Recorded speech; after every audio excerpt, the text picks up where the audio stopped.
Rebonjour à tous, nous sommes de retour pour ce cours d'études de texte hébreu de la Bible. Nous avons terminé Exode chapitre 20, donc les 10 commandements, et nous attaquons le verset suivant, le passage suivant dans la liste des textes que vous avez à étudier. C'est Lévitique chapitre 19, verset 18.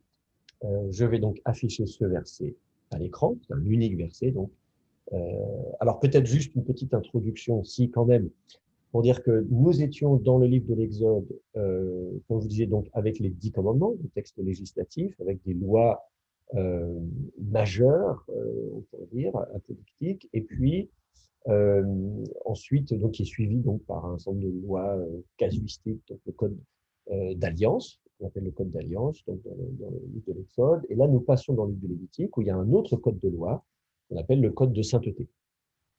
Et donc, on va retrouver un certain nombre de textes similaires, du même type, avec des commandements, des interdictions, mais voilà, dans un contexte différent. Et là, en l'occurrence, c'est le contexte du Lévitique, ce livre donc qui nous parle tout particulièrement du rôle des Lévites. Euh, euh, Donc le rôle des prêtres et des lévites. Donc toute l'organisation du culte, des sacrifices, les fêtes. Voilà, on se focalise davantage sur cette notion donc de vie religieuse et notamment de la liturgie qui sert précisément à mettre en pratique finalement ces commandements. On dit à Dieu qu'il fallait donc par exemple consacrer, rendre saint le jour du Shabbat, c'est-à-dire le mettre à part. Eh bien, c'est tout le but bien sûr de ces c'est tout le but de ces chapitres du Lévitique. On nous explique comment faire des sacrifices, comment finalement séparer ce qui est de l'ordinaire, de la vie de tous les jours, de ce qui va être consacré à Dieu. Donc, il y a un verset, je ne sais pas pourquoi il y a ce verset-là, et donc au milieu je peux vous montrer là par exemple le chapitre en question, chapitre 19 du Lévitique. On va retrouver donc des choses, hein, vous voyez, par exemple, au verset 3, il est question de craindre son père et sa mère. Hein. Là, c'est tiraou, hein, donc on a vu tout à l'heure le verbe honorer, donner du poids aux parents. Là, en l'occurrence, on doit les craindre. Et donc également les sabbats. Il y a bien sûr la question de se tourner vers les faux dieux, vous voyez ici, donc on retrouve un peu des choses similaires à ce qu'on a vu dans le décalogue. Qu'est-ce qu'on peut dire d'autre? Bien sûr, donc on se focalise davantage sur les offrandes, sur les sacrifices. Livre du Lévitique oblige. Qu'est-ce qu'on peut dire? Des faux serments, vous voyez, verset 12, par exemple, il est question de faire des faux serments, ce qui rappelle l'idée d'être un faux témoin, et shaker, dans le décalogue. Bon, voilà. Donc là, vous voyez, on va retrouver des choses similaires. Et puis au verset 18, donc c'est le verset qui nous intéresse. On nous demande donc on va lire ce verset ensemble. On va lire donc le verset 18, je vais le copier. Tac, et le mettre à l'écran. On va enlever ça.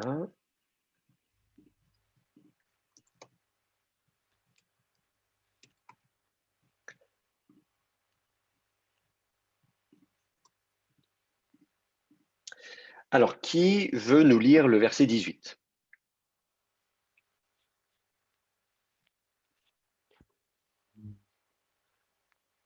Moi, je voudrais bien lire, mais j'ai vu que Hélène venait d'arriver. Du coup, Ah oui, alors peut-être on donne la priorité à Hélène si elle veut lire et traduire le verset. Non, apparemment Hélène ne sont pas rassurées. Non, alors allez-y Brandon. ok. Lo sikom, velo sitor es bene amecha, we ahavta lere acha kamocha, ani Yahweh. Le premier verbe, bon, du coup, j'ai pas envie de tricher, mais parce que je pensais au départ que c'était le verbe koum, Mhm. se lever, mais apparemment, c'est pas ce verbe. par rapport au dagesh qui est dans le, le, le kof. Et oui, parce qu'effectivement, si on prend le verbe koum, ça va donner takoum Oui, oui, oui. au yektol.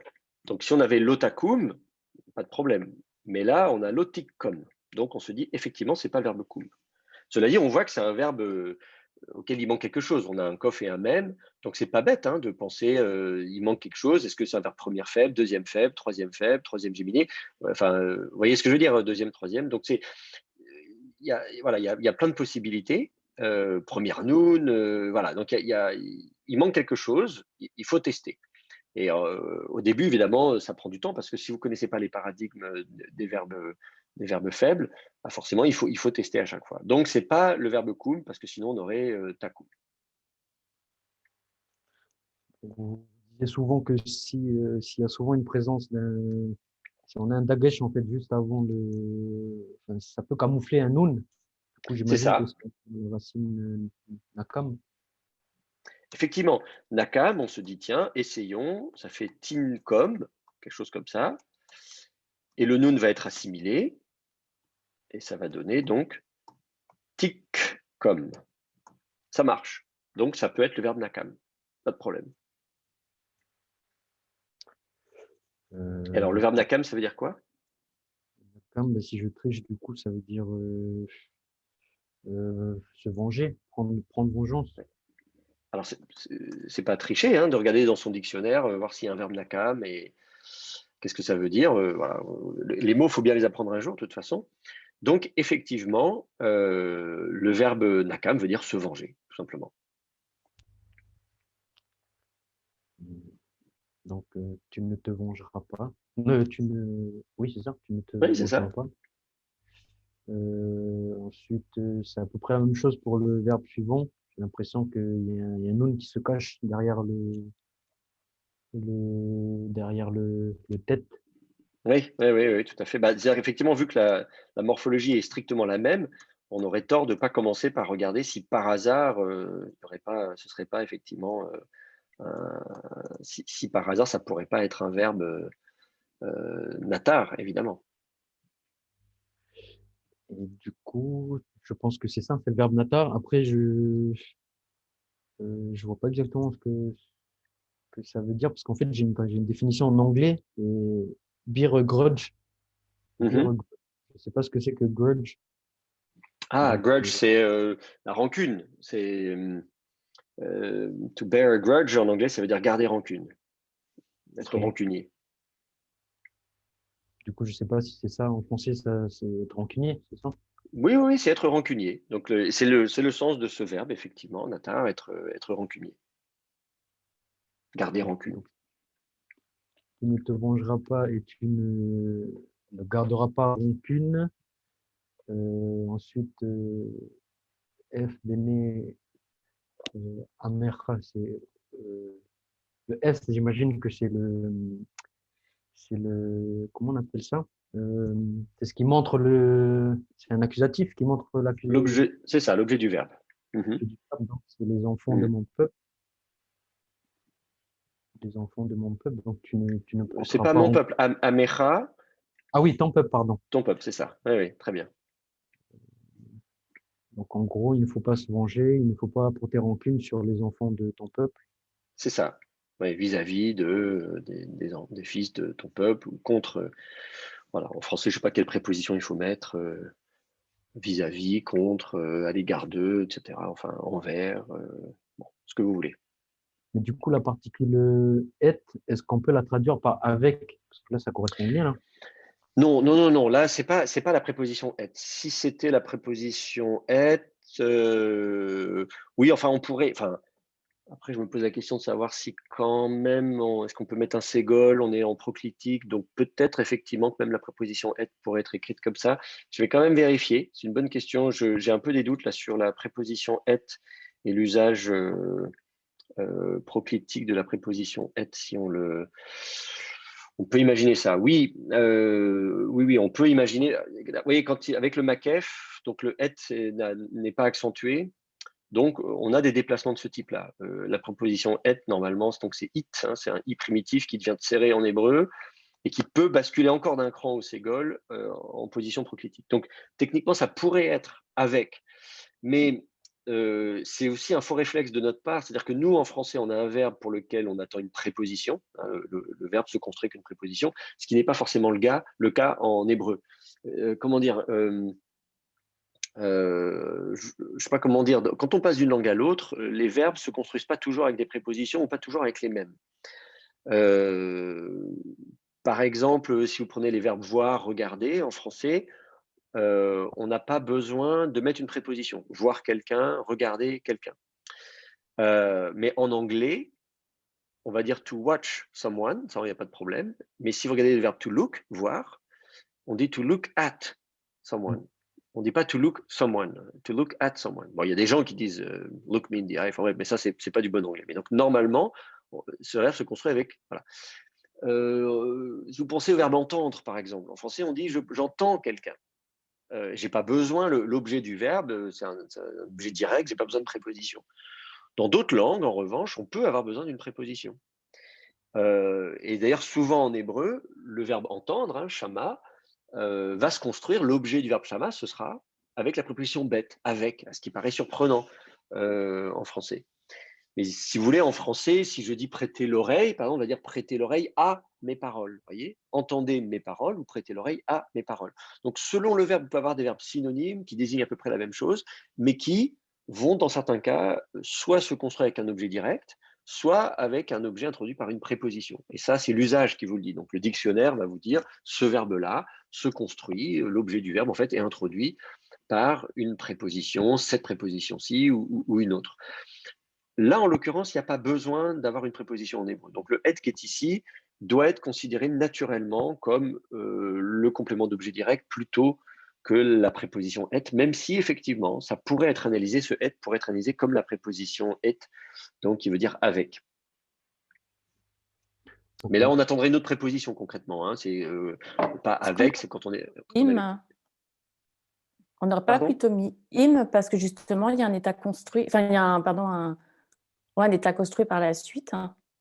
C'est-à-dire on met être pour introduire un état construit. Tout à fait, on peut. Alors oui, je vois ce qui… Mis im plutôt si on voulait dire cette avec. Non, pas du tout. En fait, là je vois d'où tu viens. C'est de l'hébreu moderne, ça. En hébreu moderne, la préposition im se construit avec des noms, alors qu'avec des pronoms, on utilise la préposition et. Et même l'usage en hébreu moderne de la préposition et se restreint. Donc, avec moi, iti, hein, mais avec, je sais pas, David, on va dire im David. Voilà. Donc, en hébreu moderne, il y a deux prépositions qui veulent dire avec en hébreu, im et et. Et donc, du coup, en hébreu moderne, pour garder les deux, mais en distinguant l'usage de chacune, il y a l'idée, c'est que la préposition et n'est utilisée que lorsqu'elle est suivie d'un pronom suffixe. Donc, iti, avec moi. Et on ne dira pas immi en hébreu moderne. Il est avec moi, on ne dira pas immi, on dira iti. En hébreu biblique, c'est pas du tout comme ça. Donc, les deux prépositions existent, les deux peuvent être utilisées à la fois avec des pronoms suffixes, à la fois avec des noms, etc. Donc, il n'y a pas ce genre de distinction en hébreu. Donc, ça pourrait tout à fait être et, hein, je suis avec, on peut mettre im bnei amecha, ou et bnei amecha, c'est pas un problème en soi.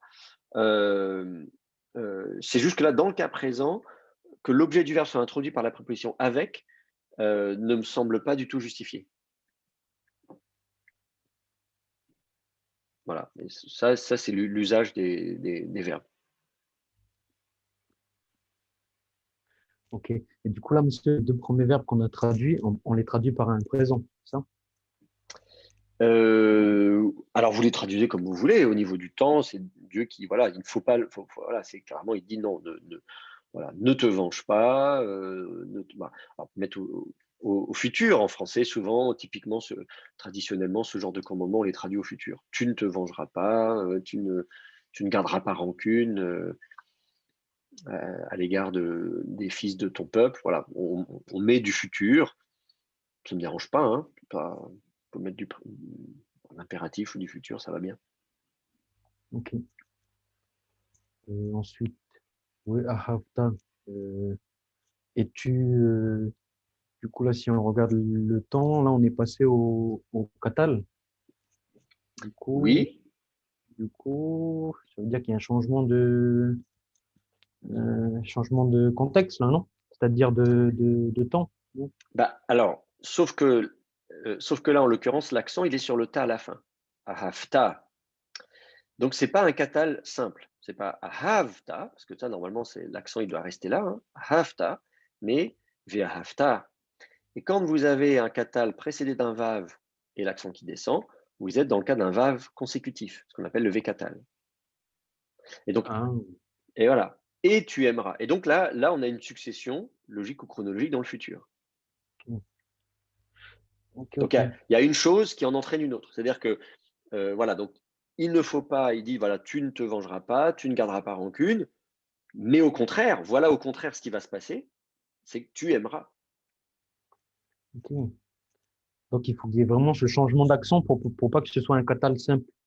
Alors, le V-Catal, on aime bien quand il y a le changement d'accent. Il n'est pas toujours possible, hein, parce que par exemple, si vous avez troisième masculin singulier, ben, il n'y a pas de post-formante où l'accent ne peut pas descendre. Donc, si l'accent est de toute façon déjà sur les dernières syllabes, il ne peut pas descendre plus que ça. Et même dans des cas où il pourrait descendre, il ne le fait pas toujours. Donc, ça vous complique la tâche. Mais donc, il y a des cas où vous ne voyez pas que c'est un V-Catal, et pourtant c'en est un. C'est le contexte qui vous aide à dire mais que vient faire un catal ici, avec en plus un vav. Donc là, pour le coup, vous avez un yiktol, et ensuite yiktol suivi d'un vav et d'un katal. Souvent, ça peut vous donner une structure yiktol, v-katal. Voilà. Une action dans le futur suivie d'une autre. Ok, ok. Donc, c'est tu aimeras Mhm. le pour ton prochain ou à ton prochain. C'est ça. Alors là, c'est pareil, la Euh, préposition lamed, c'est encore un exemple où en français, on dit aimer quelqu'un. Et l'objet n'est pas introduit par pour. On ne dit pas j'aime pour quelqu'un, on dit j'aime quelqu'un tout court. En français, si vous dites j'aime pour quelqu'un, ça veut dire autre chose à la limite. Alors qu'en hébreu, en général, on va volontiers introduire l'objet par la préposition lamed. En français, il faudrait imaginer de dire j'ai de l'amour pour quelqu'un, voyez? C'est tu auras de l'amour pour ton prochain. Et là, le pour, on le comprend mieux en français. Mais c'est ce que je vous dis, c'est ce que je vous dis tout à l'heure. C'est la même chose avec entendre, avec voir, avec. En fait, quand vous passez d'une langue à l'autre, ou même au sein d'une même langue, selon le verbe que vous allez employer ou la construction que vous allez avoir, vous allez dire la même chose, mais avec ou sans préposition. Donc là, soit vous traduisez tu aimeras ton prochain, ou bien si vous voulez vraiment rendre le lamed en disant ah mais j'aimerais trouver un moyen de mettre pour en français, bah, vous dire tu auras de l'amour pour ton prochain. Enfin, c'est pas toujours facile, même possible, de trouver une construction en français qui permette de garder la préposition en hébreu. Il vaut mieux partir du principe que voilà, en hébreu, il y a besoin de la préposition, ou en tout cas, il y en a besoin, en tout cas, elle est possible, qu'en français, bah, tant pis, en français, la syntaxe, elle ne prévoit pas de préposition, donc on ne va pas en inventer une. ok, ok. Donc, tu aimeras ton prochain Kamocha comme toi. C'est ça. Donc, comme toi-même. Enfin, Oui, oui, comme comme toi. toi-même. Comme toi. Annie Yahweh, je suis Yahvé. Je suis Yahvé. Très bien. Très bien, très bien. Et là, on voyait donc du coup ce commandement, hein, de tu aimeras ton prochain comme toi-même, qui est évidemment un commandement fondamental, qu'on retrouve dans le. Alors, attendez, est-ce que vous avez des questions linguistiques d'abord, avant que je fasse un petit mot de conclusion sur ce. Oui, vous pouvez expliquer le Kamura? Donc je comprends qu'il y a comme. Oui, c'est une forme longue. Parce que toi, c'est pas plutôt Ata ou At, je crois. Ah, alors, si c'était ata, ce serait le sujet du verbe. Si on dit ahafta ata, c'est-à-dire tu aimeras, toi tu aimeras, et en tant que sujet du verbe. Mais là, on a un comparatif. Le kaf introduit une proposition comparative.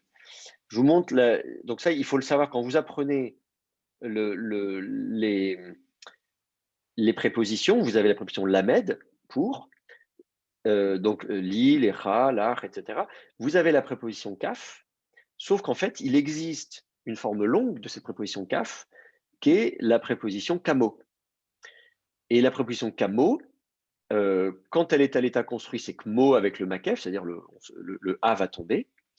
Donc, dites-vous que c'est une autre, à la limite, si c'est plus simple pour vous, dites-vous que c'est une autre préposition. Vous avez la préposition kaf et la préposition kamo.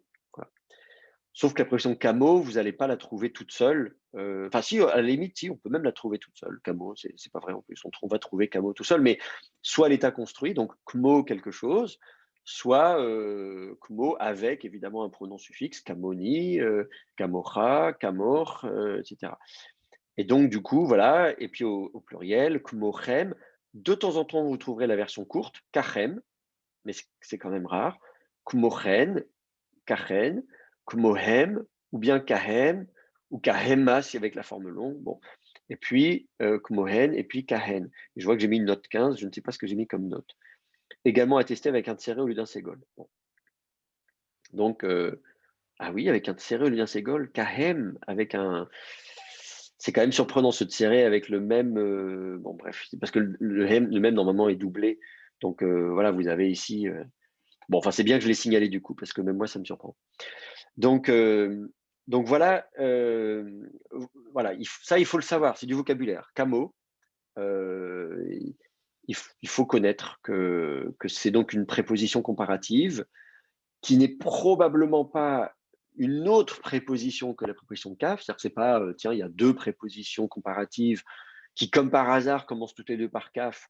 Non, c'est vraisemblablement le même terme d'un point de vue lexicographique, au niveau étymologique, c'est vraisemblablement la même étymologie avec une construction. Donc la préposition kaf, suivie, donc construite avec un augment même, qui est pensé en hébreu à ma, vous voyez, ma, mi, vous avez ce que. Hein, donc comme ce que, voilà, comme ce qui est, comme, voilà, kamoni ou quelque chose comme ça. Il faut certainement imaginer que l'étymologie, c'est ça. Je ne sais pas d'ailleurs ce que disent les dictionnaires. On peut regarder, par exemple, Keller Baumgartner, qu'est-ce qu'il nous dit sur kamo. Donc, mot, et voilà, donc ils disent, ça vient de kaf plus mot qui vient de ma. Bon, bah, c'est exactement ce que je viens de vous dire. Bon. Voilà, comme quoi, vous voyez, je ne suis pas très original. Donc, c'est une forme augmentée de la préposition kaf avec ma, qui devient o parce que le a long primitif devient o dans les langues cananéennes, etc. Je vous passe les détails. Et donc, voilà, ça vous fait une forme longue qui va être, qu'on trouve dans d'autres langues sémitiques. Hein, vous voyez, en acadien, vous avez kima, effectivement, qui est un comparatif. En arabe, kama, enfin bref. Donc, ce n'est pas spécifique à l'hébreu. Même en phénicien, vous voyez, on le trouve en phénicien aussi. Donc, pensez à voilà, cette forme kamo, qui à l'état construit devient kmo, et que donc vous allez trouver, voyez, on dit par exemple kmo even, comme la pierre dans Exode 15. Donc parfois vous le trouvez de façon indépendante, kmo ned, etc. Bon voilà, vous avez un certain nombre de termes, mais notamment vous allez le trouver le plus souvent suivi d'un pronom suffixe. Et la préposition kaf elle-même, on ne la trouve pas vraiment avec des pronoms suffixes. Là, j'ai noté un petit peu de temps en temps au pluriel. Quoi. De temps en temps au pluriel, vous allez trouver kachem, kachen, etc., kahemma ou kahen. Mais la plupart du temps, vous allez trouver plutôt kmo construit avec le pronom suffixe. Kamoni, kamocha, etc. Donc ça, il faut le savoir. Donc voilà, vous ne le saviez pas, maintenant vous le savez. Ça va? C'est intelligible ce que je dis? Oui. Oui, merci. Bon, très bien. Après, ça vient vite à l'usage. Hein. En plus, là encore, on voit l'utilité de l'hébreu moderne, par exemple, qui a généralisé Kmo. Quand vous faites des comparatifs en hébreu moderne, vous dites toujours Kmo plutôt que la simple préposition kaf. Donc, du coup, les gens qui font de l'hébreu moderne, ça coule tout seul, quoi. Ça devient une habitude. Donc là, ici, voilà, si je reviens à mon texte, Kamocha, voilà, comme toi. Pas d'autres questions sur la langue? Non. Alors, un petit mot, juste pour dire du coup que, évidemment, c'est un verset qui est repris dans le Nouveau Testament, qui est très connu. Quand on vient voir Jésus, on dit, bon, c'est quoi finalement le plus grand commandement? Voilà, c'est tu aimeras le Seigneur ton Dieu de tout ton cœur, etc. Et tu aimeras ton prochain comme toi-même. Et du coup, on a dans l'idée que cet amour du prochain comme soi-même, c'est au cœur du message de l'Évangile, c'est Jésus, c'est formidable. Et on oublie qu'en fait, non, c'est pas Jésus qui a inventé ça, c'est que c'est déjà dans la Bible hébraïque, c'est déjà dans l'Ancien Testament, et même déjà dans le Pentateuque, dans la Torah, et même dans le livre du Lévitique, en plus. On estime souvent être un livre un petit peu, oh là là, un petit peu aride, avec beaucoup de prescriptions, de liturgie, qu'est-ce qu'il faut faire, pas faire, etc. Les sacrifices, on va égorger des animaux, enfin bref. Et donc, on a souvent un peu l'idée que l'Ancien Testament, c'est violent, c'est sanguinaire, c'est dur, voilà, il faut faire ci, il faut pas faire ça, etc. Alors que le Nouveau Testament, c'est l'amour. Voilà. Le Dieu de l'Ancien Testament est un Dieu, voilà, c'est la loi, etc. Alors que le Nouveau Testament, c'est la grâce. Et donc, c'est bien de se rappeler de temps en temps qu'en fait, non. Qu'en fait, le message du Nouveau Testament, c'est le message de l'Ancien Testament, c'est la même chose. Et je pourrais multiplier les exemples, hein. Évidemment, où il y a tous ces messages. D'ailleurs, le concept de nouvelle alliance, quand on dit il y a l'Ancien Testament, Nouveau Testament parce que nouvelle alliance. Ah oui, Jésus dit voici la nouvelle alliance en mon sang, hein, donc lors de la Pâque, ça approche d'ailleurs, Pâque approche là dans quelques semaines. Et donc on dit voilà, c'est donc nouveau, d'où le terme Nouveau Testament. Oui, mais sauf que le concept de Nouveau Testament, c'est dans le livre de Jérémie. Pareil. Quand il est question de la circoncision du cœur, hein, quand on dit ah oui, dans l'Ancien Testament, c'est l'alliance dont il faut se faire circoncire. Dans le Nouveau Testament, il n'y a plus la circoncision physique, mais la circoncision du cœur. En fait, c'est pareil. C'est pas un concept du Nouveau Testament, c'est récupéré, c'est pompé de l'Ancien Testament. Donc, c'est important d'un point de vue théologique de bien avoir en tête que le Nouveau Testament ne prétend pas changer la théologie, d'apporter des concepts nouveaux.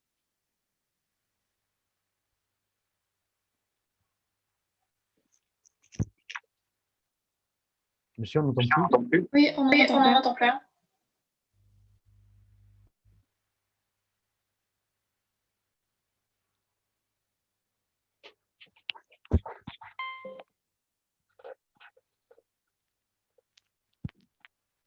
Non.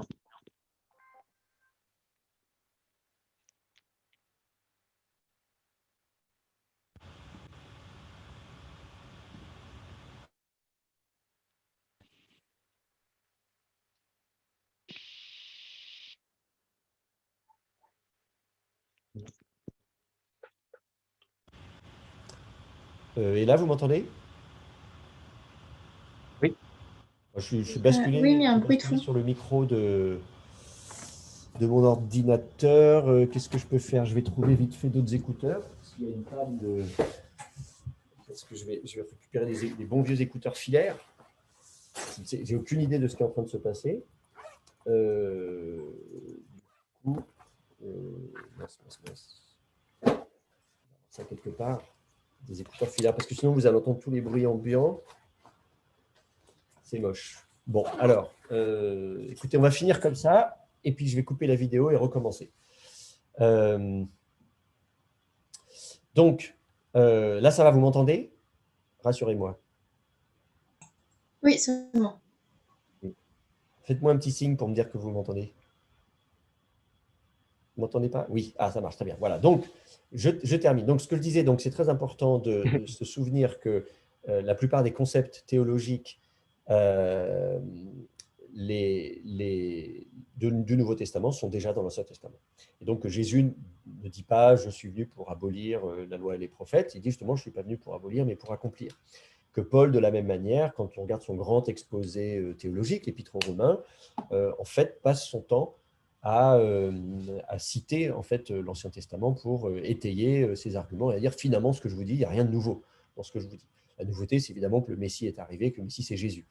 Mais sinon, le message est là. Quand Jésus est envoyé dans le désert, dans Matthieu 4, pour être tenté par le diable, à chaque fois, il répond par une citation, y compris quand il dit « l'homme ne vivra pas de pain seulement, mais de toute parole qui sort de la bouche de Dieu ». C'est pareil, j'en dis « ah, formidable, Jésus ».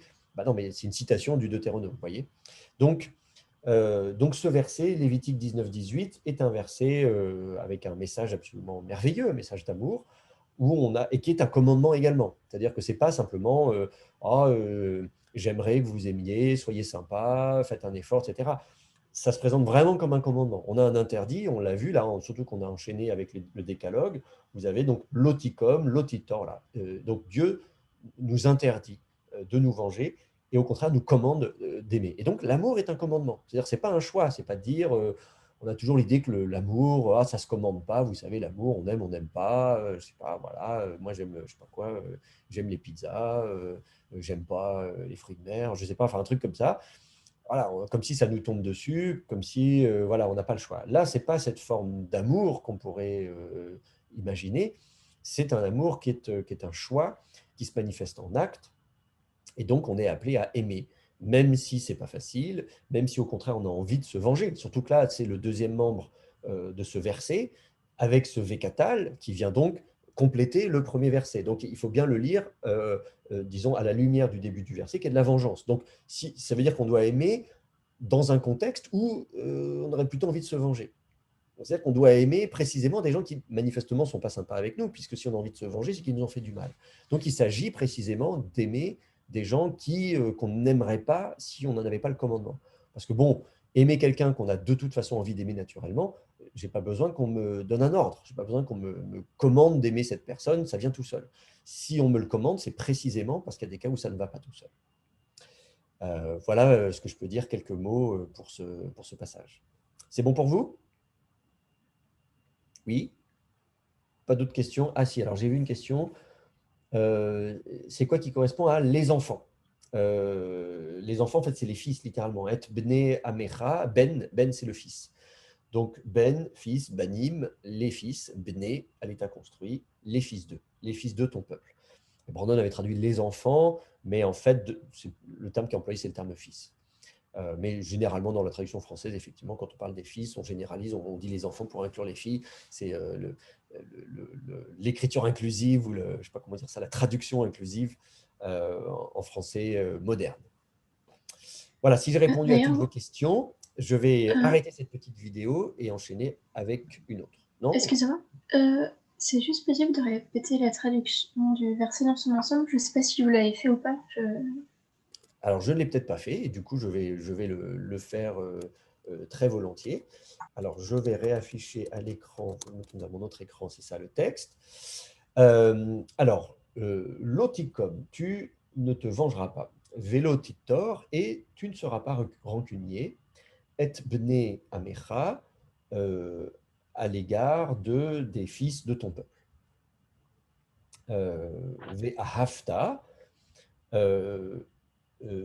mais alors, et alors, ou je ne sais pas comment on dit ça, alors tu aimeras, on pourrait presque dire ainsi, hein, mais non, c'est pas ainsi, c'est et alors, mais au contraire, comme ça, tu aimeras les réachas, ton prochain, kamocha, comme toi-même.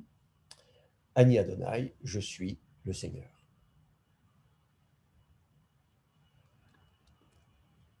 Voilà. C'est bon pour vous? Parfait. Alors,